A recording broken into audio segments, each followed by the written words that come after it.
Speaking of rabbit holes, Steven Crowder can bring people down some deep ones. Oh yeah. So Velma from Scooby-Doo is gay. Oh, I'm sorry. I should have put a trigger warning before that, because this has rocked conservative media to their core. Now, I was a Scooby-Doo dabbler. I feel like I've understood.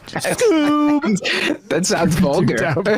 I'm also pretty sure that's like a weed strain, but that's There is everything's a weed strain. Yeah, everything's like a Scooby weed strain now. So in many ways, I am a Scooby-Doo dabbler, but like I always. Yeah. Zoinks. Jinkies. Zoinks, Velma's a lesbian. I always thought that she was coded gay, right? Am I wrong about that? Over the years, it's arguable. I think you can make the argument even pre-confirmation. This won't surprise anybody, but I've watched a lot of Scooby-Doo, a lot of the various iterations of Scooby-Doo, and a lot of the various crossovers. And I think over the canon, over the years, people have, especially towards the earlier episodes, like headcanon-wise, like Velma was a lesbian for a lot of people. Then they made her more explicitly straight in like the movies where she dated like Seth Green's character in the second live-action movie. And then she was dating like Shaggy in one of the cartoons before she came out in that cartoon previously as a lesbian. And then like now they've sort of just more fully embraced that. So it's been a decently like slow transition. This is not the first time like she's been an out lesbian in the media. Or is it reverse cultural appropriation? For that high level discussion, I bring you Steven Crowder, who is the exact kind of person who would be the villain in a Scooby-Doo movie where you pull off the mask, and it was, I'm sure, some like sort of old racist mask that he'd be wearing in this instance. And oh no, it's even worse. You have to see Steven Crowder's face. I like Ghost Mammy. Like maybe he's like a ghost mammy, like haunting some sort of like IHOP that has like gold buried under it. And I would have gotten away with it too if it wasn't for your meddling kids and that if it weren't for the LGBTQ community. Then that lesbian Velma. But here he's upset. So. Okay. So look, come on. Here's the macro. I don't care if you want to have a lesbian character. Right. Now there is a problem. Sure. When you have people who are gay or lesbian, which is atypical, and by that I mean it's always been about 2% of the population. Now it's claimed to be 7% when you go LGBTQ, AIP, and that includes queer and bisexual. But can you pause it? Bullshit. I'm sorry, that's not true. I've seen most estimations put it fairly squarely at 10%. Yeah, I like the idea that we were accurately measuring it in like 1874. Yeah, I'm gonna voluntarily say that I'm queer to this Charles pollster. Darwin doing some like sexuality surveys back in the day. Right. Okay. Population. So it necessitates a conversation with kids. Hold on a second. What is that? Why is a woman making out with a woman? Why are they having a romantic relationship? Because it doesn't necessitate a sexual follow-up question if you just see a man and a woman, because that is the norm. Right.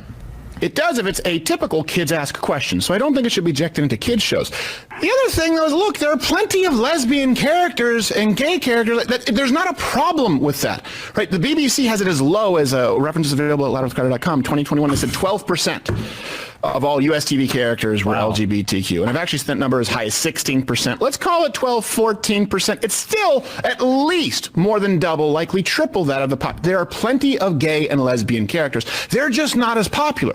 So if we're going to bitch about appropriation, why do you need to take a straight character and make her lesbian? Just go make your own. It's not our fault people don't want to watch it, just because we don't want to watch a bunch of cartoon women shop at Bass Pro. Nope.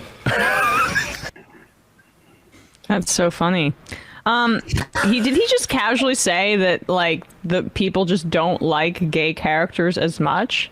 What is the evidence for that? The idea that the increase in gay representation on television, like that's because we are exiting a time where there's a whole bunch, it was clouded in bigotry. Yeah. And people are still processing, as a society, we're still processing how to include people like that. Like it's basically, if it's disproportionate, it's because we're making up for lost time. I feel like it's because it's Velma. Honestly, I'm just gonna be the person who says it. People find Velma hot, and there's like a subsection of people online who, when you tell somebody that they find hot, even if it's a cartoon character, like a legitimate someone who is not real, and you tell them that like they're a lesbian, and the person who finds them hot is a guy, they somehow feel like they've had something taken away from them. You can see this when Jordan Peterson talks about like Elliot Page's transition. Like, they have had, because this woman, fake or real, is no longer available to them, even in their fantasy, I guess.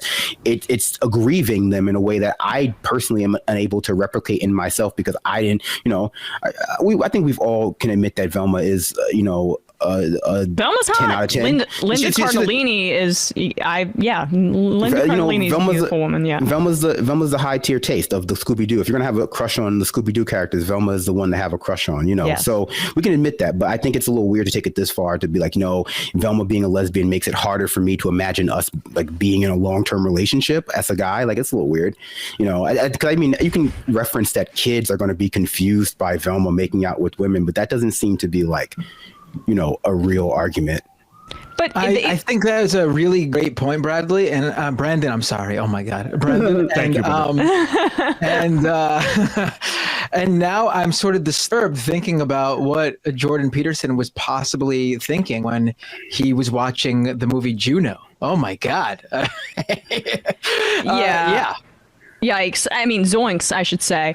But like zoinks. But like the thing that's, as you say, Brandon, like the Jordan Peterson element of it is like it is aggrievement towards me. I am aggrieved. It's actually discrimination towards me that I'm unable to feel like in my fantasy this woman represented in media is either going to be attracted to me in my fantasy, or I find them attractive. That's why Peterson thinks it's authoritarian that a woman on the cover of Sports Illustrated is not the exact reflection of what he finds to be attractive, and that is somehow more of a discriminatory act than the fact that gay people, trans people, lesbians have not been represented on television because of bigotry for so many decades. Then the actual oppression is the fact that my desires are not going to be reflected in the media that I choose to consume. Yeah, what are you going to tell the young man who say he hasn't learned how to communicate with other people, but he masturbated to Velma once online? What are you going to tell him? What do you tell that boy? I will say when Velma was trending on Twitter because of this whole thing, and I clicked because I was like, well, I usually check the trends. Why is this trending? And then I was I will say that. Oh no! What were they? In a lot of those, in the trending topics, there were a lot of tweets from various different adult performers dressed like Velma, with like clips of them, like having sex as Velma or masturbating as Velma. Hey, if you want straight Velma, you can find her online. But yeah, Velma seems to be like its very own like porn niche. Honestly, like there's threesomes and there's all sorts of, and there's Velma. Like that's its own porn niche apparently. She's so they can still find it. They can find that. Yes. They can find that representation. Maybe they can find her making out with Daphne, and then Steven Crowder's like 13-year-old Arrested Development obsession with a cartoon being exactly representative of his sexual fantasies. It can be fulfilled. That's the part I find kind of like even more weird, and I know even more weird is like a bit of a stretch, is that like these people aren't even probably hot for Velma. This is just like another thing to be mad about. Like I could totally understand, if not appreciate, someone who's always just been like, no, Velma's my waifu. Velma, me and Velma, like writing their initials next to like VD.